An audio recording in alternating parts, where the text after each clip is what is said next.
Yeah. So we're small but mighty, and that's always good. It just gives us an opportunity. So, do we want to host this conversation with the four of us in service to having it as something we can offer, or do you think because of the access issues, we've discouraged some folks? No, I think we should, because we're recording it going forward. So Okay. we'll archive this and upload it, and it'll be useful for people when they get off work or can catch up later. That's great. Happy to do it. So yeah, I'm going to put this up just so we can have a bit of a context again for your recording. So my name is Gretchen Krampf, and I'm really happy to be here today with you to talk a bit about the good practices that we have for connecting with our clients, our colleagues, and our teams in these virtual times.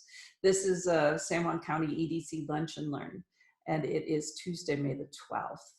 So a little bit about me. I am on Orcas Island, a longtime Orcas Island person who's been working virtually for a long time from Orcas Island. Back in the day when a fax machine was a roll of paper and FedEx was a new concept. So over the last 3 decades, my former husband and I both had practices, law, consulting, and working with clients from a distance. So the opportunity to land in this time and live in this community where there are so many more of us who are working virtually, and now most of us are working remotely. It's an opportunity for us to just check in, sink in, and think about how we're doing this. And I'm offering this really as a conversation. So just taking an opportunity to see who's with us, and we will share some good practices together. So we're small and mighty, but I'd love to just check in and see where people, who's here and where you're joining us from and what your business or interests are. And then we'll talk a little bit about how we're using our virtual meeting tools. And then I'll come back and do a little bit of a harvest on that, and I'll share some of the things that might not have gotten said. So I'm going to take us back onto the gallery, the speaker view, so we have a chance, but your name, where you're joining us from, your business, your interests, and how are you using virtual tools. So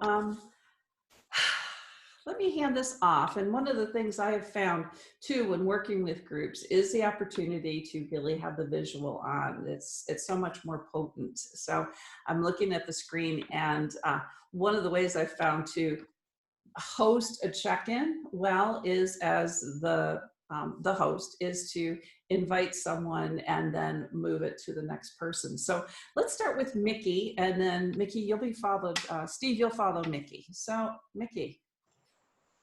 Hi, I'm Mickey, and I work at the EDC, and we're using Zoom primarily for virtual meetings. We've been doing everything from meetings within the organization with just the people in the organization to countywide meetings with upwards of 60 people.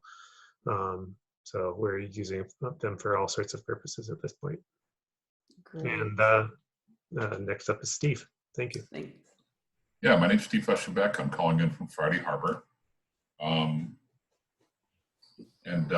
We've been using Zoom and other online entities like GoToMeeting and Microsoft Teams, but mostly Zoom for the EDC communications and the online chats that we've had like this one, and the business recovery calls that we have on Wednesdays. The town council meetings have all been held via GoToMeeting. And we're in the process of transitioning to Microsoft Teams. So we'll see how that goes. We originally tried to use that, but there were some complexities that didn't get resolved. So we've been using GoToMeeting. I like Zoom better, frankly. The Chamber of Commerce of San Juan Island, and I participate in their weekly Zoom calls as well. And they're using Zoom to communicate with my family and extended family members as well. So Yes, and we use it with Leadership San Juan Islands as well. And it was a slow to make the shift a couple years ago for our council, but it's been an interesting thing because the last 3 sessions in our graduation will be held on Zoom. So we're learning as we go, aren't we, Steve? Yep. And John, why don't you check in with us? Share a little Hey, bit about what you're doing. Sure. This is John. I work with the EDC, and yeah, most of our primary platforms are Zoom with our programs right now.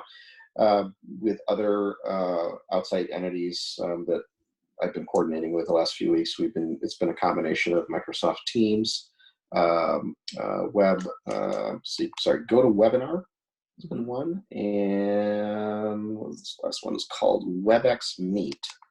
It's been a new one for me, but they're all kind of the same level of complexity. We also participated in a couple of Google events the last couple of weeks, and Google has their own version.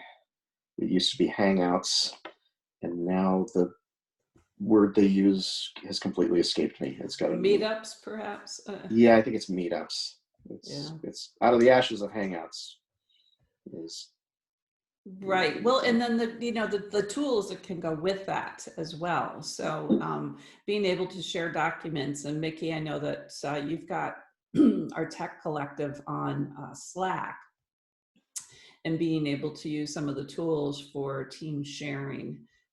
With Teams coming along, it'll be interesting to see how the uptake on that is, especially with things that require meeting minutes and public notices. So Steve, I'm wondering too, with the town and meeting all the protocols that you have to have for meeting notices, and how is all of that working as far as inclusion and getting community input and stuff? You're on mute, Steve, sorry. you're muted. It's all posted on the website, the town website, FridayHarbor.org. And it's kind of an open, we've left the portal for GoToMeetings open with a notice to the public that says that we have our special meetings and our regular meetings posted online to the website. Before this, Amy Taylor, the town clerk, used to print up a poster and march it out to the front of the building and staple it to a big bulletin board. Heary. Good old days. And it was also posted in the San Juan Journal. But now it's kind of an open invitation to the public, whereby any of them have access to the website and can log on to our GoToMeeting open public meetings as necessary. So that seems to be, satisfying the RCWs for the state of Washington. And I also know that Governor Inslee kind of relaxed a lot of the OPMA, Open Public Meetings Act rules to accommodate some of this without reducing transparency. So. I think it's going to be such a critical component for people to be able to be fully informed and engaged. Yep. And as I've seen the conversations in our county, in our community about the commissioners and the health information that's coming forth. So in using tools like this, when you have public meetings, have they shifted how much time people are spending on screen making modifications, or are they running the same length of time? As far as the actual length of the meetings,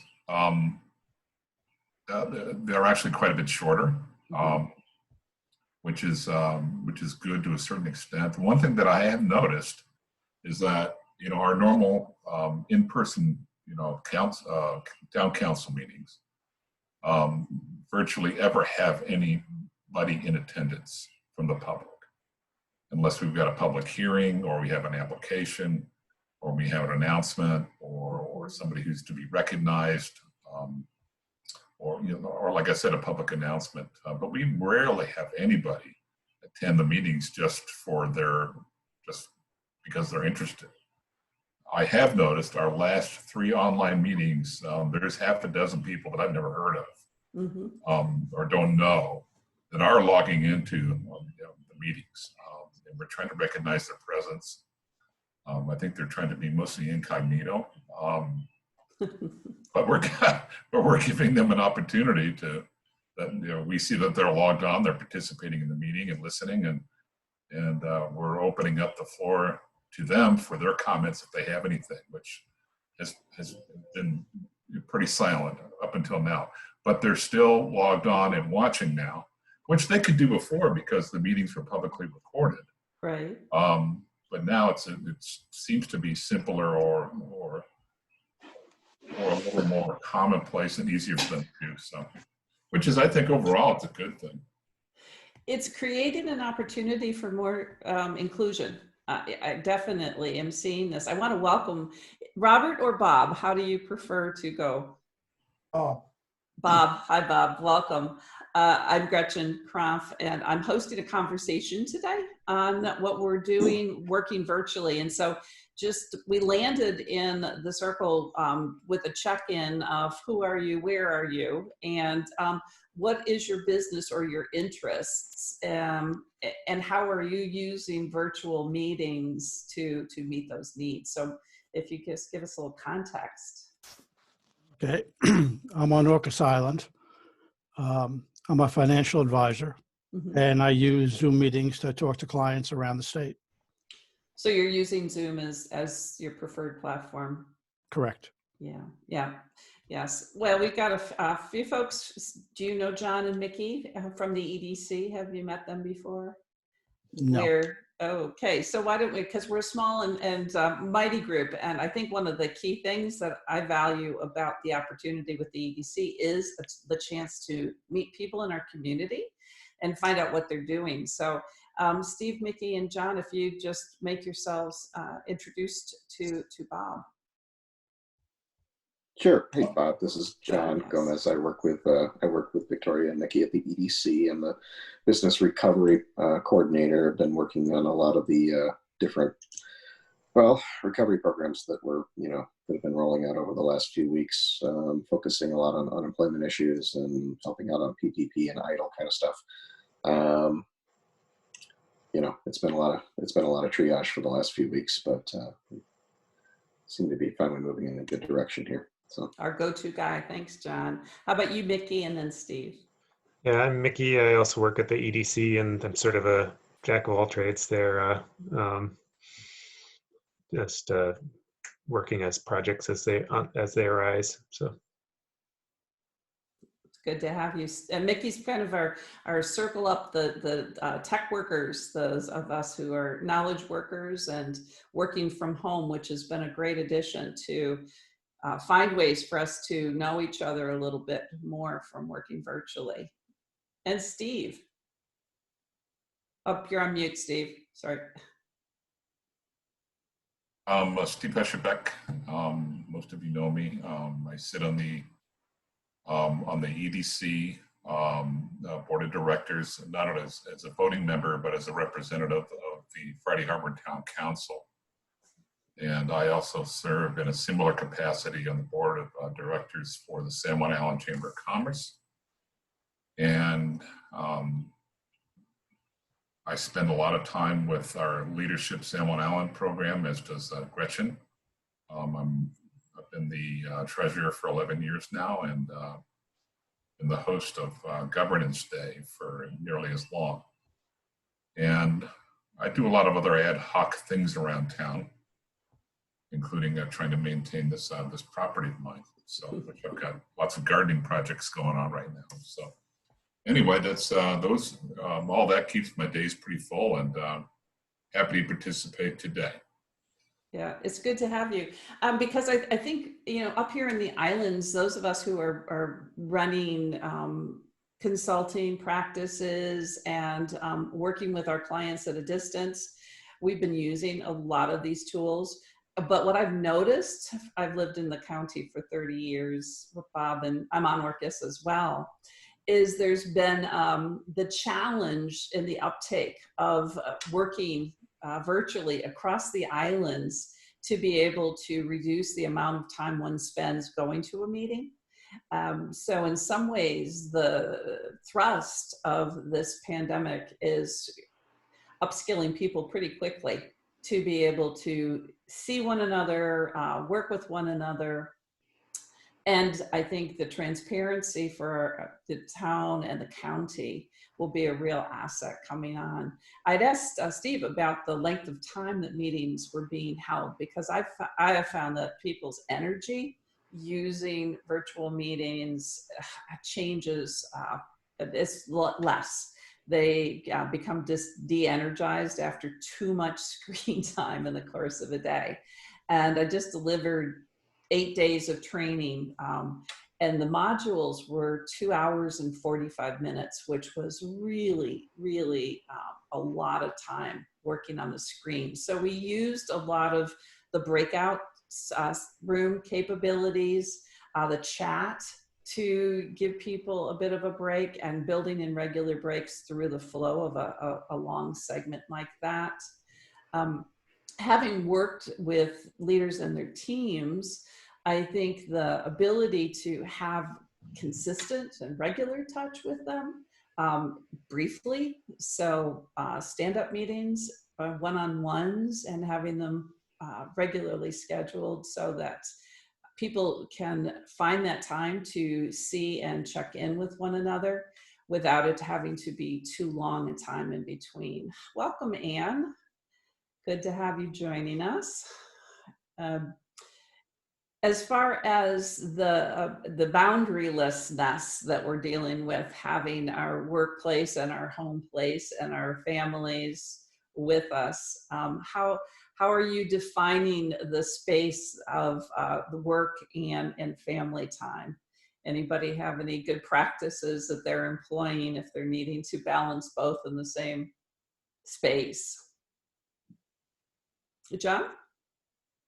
I mean, we've got, fortunately, before I started working for EDC, I was working in a freelance capacity. So we're set up for mobile remote working on a pretty robust level. The only trick to that is where we live in San Juan County, we don't have cell service, and our internet access can be a little pokey at times. But we're kind of lucky because the way this job took over, and sort of dealing with several fronts all at once and getting up to speed on all of those fronts in a short amount of time, it's been I've been able to bring my skill set forward and meet all that. And then as far as family, my kids are grown; they're all over the country, and so I'm all hours of the day and night catching up with them. Right. Yeah. Time is fluid. And Yeah. I would love to welcome you and check in and see. It's been a long time since we've had an opportunity to talk with one another. I don't know if you have the ability to come on visual, but I'd love to hear a little bit about how you're using virtual meeting, perhaps in your personal or your professional life, if you would join us. Oh, you're on mute. There you go. So, excuse me, I don't have a good enough connection right now here to do a visual, but I've been working remotely daily, and basically we are I work with Barbara Cox at Photokunst. That's my main endeavor these days, and we use Zoom, and we have clients all over the world, so we've been really working hard to stay in touch. The fact that everyone is pretty much sequestered means a lot of people have time for developing projects, which means that it's actually busier for us right now in many ways than it is at other times. And I think communications is the secret to it all. You have to, find the way to kind of support each other's craziness moments, but also, those reaching beyond the present to what can we do that's impactful in the upcoming years. A lot of people that we're working with photographers who have images and content that is relevant and impactful. And so trying to find how to, connect in new and different ways with that, and also working with institutions who are madly scrambling at the moment to, reconfigure their schedule for exhibitions and other kinds of events, but also are thinking ahead. So it's kind of a strange limbo time. Mm-hmm. Yes, thank you. It's good to have you with us. And you know, when things started to wash over us, Michelle Vecta did a really nice job through Friends of the San Juans on how to use Zoom. I think it's been a great crash course for helping people who have been somewhat tech resistant to be able to participate. A lot of our nonprofits and the board members and volunteers having the ability to coordinate well. And that may be actually a great deck for the EDC to have and share as one of these lunch and learns, because it's very succinct, and for newbies to using Zoom and meeting virtually, it can be really helpful. So I'm going to open it up to for any other creative ways that you're keeping your social life connected through the pandemic using virtual tools as well. Anybody gone to a great Zoom gathering that they'd like to spark some good ideas? I mean, there's been a few quarantini parties in our house, so which has been, you know, it's challenging, but everybody has to kind of run with the idea that you're gonna, you know, 6 o'clock on Friday, you're gonna put on a festive virtual background and bring some props and some colorful drinks, and, you know, get together with 30 or 40 of your closest friends and from around the world and talk about how we all suffered this week. So. Right. And some of our gatherings like that, that's when I've really made good use of the breakout rooms. I call it about inviting people in, and then we each take a couch or a chair and put us in groups of 2 or 3 so that we have an opportunity to visit with one another. Yeah, Mickey, we were just talking about that before. I wasn't able to find this in our settings at all. I wonder if it's something that we have to set up through Zoom. Do you know this one? No, I don't actually know if we haven't tried to use it before for any of our stuff through the EDC, so I haven't looked to see if we actually have that capacity. It probably, if you're on a paid account, Mickey, you do. And I'll tell you that having the ability to put people into the breakout rooms, I think we've had that experience really effectively with the Leadership San Juan Islands, Yep. as far as being able to have a panel presentation and then take people into breakout rooms for some discussion, and then come back and harvest reflections and things. Yeah, I do see that we have it on our options, but I don't see it for the particular meeting. So yeah. I'll just have to look into that further. We just haven't had a particular need for it in the ones we've been doing through the EDC so far. So it's a great little tool, just as the chat is as well, and inviting people if you have a large group to use the chat. And one practice I've had the experience when there was a Zoom gathering for a nonprofit that I have been a part of. They had about 200 people on the call, so it was a large group, but they had actually set up a Google Doc that they posted into the chat, and it gave folks on the call a way to do a check-in of who was there by picking a line on the Google Doc and then putting their name and just a little bit of information about what brought them to the call. So being able to put tools like that into the chat or sharing documents can be really helpful. And again, the benefit of recording a call, so that those the minutes or the moments that we share are available to others who aren't able to make the meeting or the call.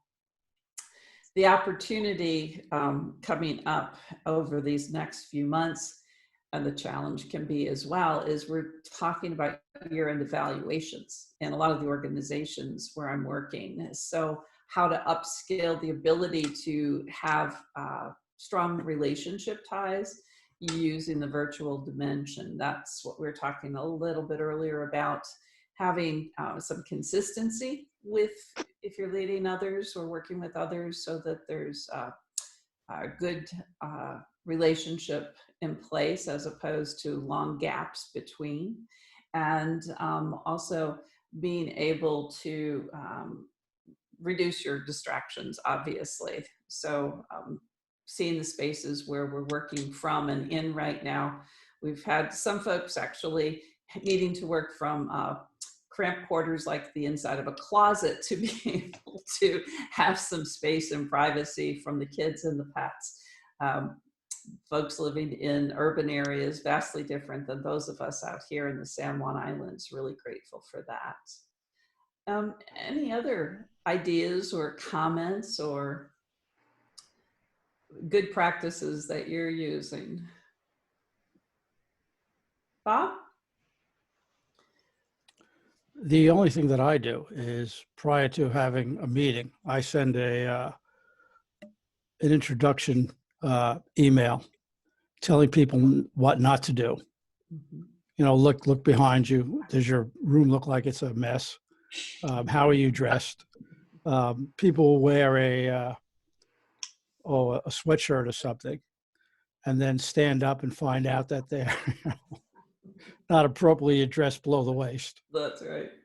And then tell them to, close themselves off, or tell other people that they're on video chat, because people will walk in that are in, after a few weeks in quarantine, are not exactly what they want people to see. So. You've Great. seen stuff. Oh, yeah. Oh, yeah. Yes, yes.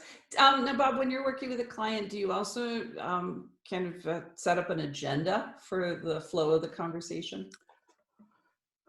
It depends on who the client is. There are some clients that like that, and most of them really don't, aren't interested in an agenda like that. They just want to get down and talk and relate to what's going on. Mm-hmm. So we bring up subjects and they go through them at any time as we're going along. Mm-hmm. The only thing that we have in our business is that nothing that's in any way personal or confidential gets exchanged through Zoom. Okay. So if we need to have a statement or something, that's encrypted in email to them. So we keep everything private that way. Yeah, security. Yeah. Very, very important. Yeah, thanks. But outside of that, I find that I think most people will do about 3 Zoom meetings before, oh, no, let's just talk on the telephone. Right, absolutely. I think that limiting the amount of time on Zoom and being able to take it to a call is really an important balance. Absolutely true. Yeah. And then the reason I asked you about agendas, I mean, when working with teams, that can be really helpful to come to the meeting with an agenda and with a quick check-in, add anything else to the agenda. And then leaving time at the end of the meeting, like any good meeting practice, to make sure that there's alignment around next steps and accountability set out for where we're going to take it from here. And with people not seeing each other at the water cooler, that can be a big difference to not just be able to drop in. So, but managing the energy, creating the time and the space, being mindful of business practices, even if it is virtual. I have to say, Bob, I really like your background. Very inspirational. I have to say that one of the things about this is that the ability to be able to say to people, yes, this is where I live in East Sound. And so just being able to create some context when I'm on a global call, and it's nice to be able to show people that's my village of East Sound. Yeah, they like it. They really do. I think it brings them some peace and quiet, a little bit of the island calm. Yeah. So I'm going to be a mind tender here. I don't have a clock in front of me. John, how are we doing on time? We're good. It's about 1:45, so Okay. I don't know if there's any. We got a little bit late start, so I want to be mindful though, because people kind of committed at 12 to 12:45, and leaving some space if you've got a 1 o'clock is always a good practice as well. So maybe we just kind of do a round the table to have any last thoughts or takeaways from today. And I'll start with you, Anne. I just think the only thing that we should not forget is that the old-fashioned power of sending a note or a card, things that you create with your hands, and you spend a little bit more time in writing. There's a value to that as a counterpoint to these kind of quick communications. So, and art, of course, is always a good component. But anyway, I've been sending postcards to people as a way of communicating. How lovely. There's nothing like something with a stamp on it that comes beyond the wonderful recommendation. Thanks for that, Anne. Mickey, how about you, and then Steve? I don't have any real closing thoughts at the moment, sorry. Okay, well, thanks for being with us. Steve, and then John. Gretchen, thank you for facilitating this meeting or this chat. It gave us an opportunity to reflect on the kind of what we've all been doing a lot of the last 6 weeks or so, or however long, and I think that adds value. The one great thing about and I was always reluctant, with GoToMeeting and Zoom calls in the past, to even show my picture. It was like, God, I don't want to look at myself on the screen. But I've gotten used to it, and it adds so much more value to the communication in a meeting than just a plain old conference call over the phone. So I'm become accustomed to doing it, and I appreciate it a lot more. I think they do need to be shorter, as we were talking about before, because when you're on a Zoom call and your face is on the screen, it's almost like being interviewed in front of a television camera, because you got to be on your best behavior. Although some people don't get that yet, as Bob mentioned a little while ago, but that's essentially it. So it's you got to be time sensitive to a meeting. I mean, you can sit in a meeting room all day, with a break every 2 hours, with a face-to-face meeting, but this is a little different. And yeah, it needs to be more brief, but the value of the content can be every bit as valuable as I have found. So thank you for all of your comments, and have a great day. Yeah, thanks, Steve. And yeah, I really appreciate seeing you on video. And I think one of the pieces too is upload a picture of yourself, so that if you are off, you at least have a visual. So that's a little takeaway too, is give yourself that fallback. Yeah. John, and then Bob. Yeah, well, in my sort of jumping on what Steve said, in my pre-pandemic life, I spent a lot of time working with clients around the world, and and we'd be doing conference calls, morning, day, and night. And you've probably seen little memes on conference call bingo. This on, you can print one of those things out for most conference calls and chew through them pretty well, and can come up with a good looking scorecard. And I've always pushed, because I work in a sort of a visual medium, the idea of doing conference calls, and I was like, no, nobody wants to see that. Now this is all anybody does. And I find that I find these to be much more engaging than calls, because some people talk with their hands, and you can't, but if you close your eyes and you just listen to me talking, you can't tell that I'm enunciating something. And this gives you much more. You can't screen share on a conference call. You can't do, this is a much more almost three-dimensional medium for having these conversations. And just like conference calls will sometimes drag on a little bit too long, and Zoom meetings do drag on a little bit too long sometimes.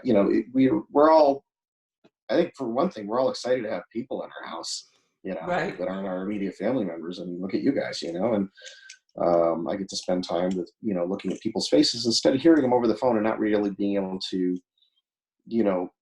feel how they're responding to what I'm saying, or there's just this is that thing that the thing that is really great about Zoom is this is what we're all missing, is this face-to-face interaction. Right. So Thank you. Yeah, and naming that, and also the ability to read body language, again, in service too, if you're needing to have a challenging conversation or give feedback or do a year-end evaluation, having the visual is important. And Bob, any parting last thoughts or?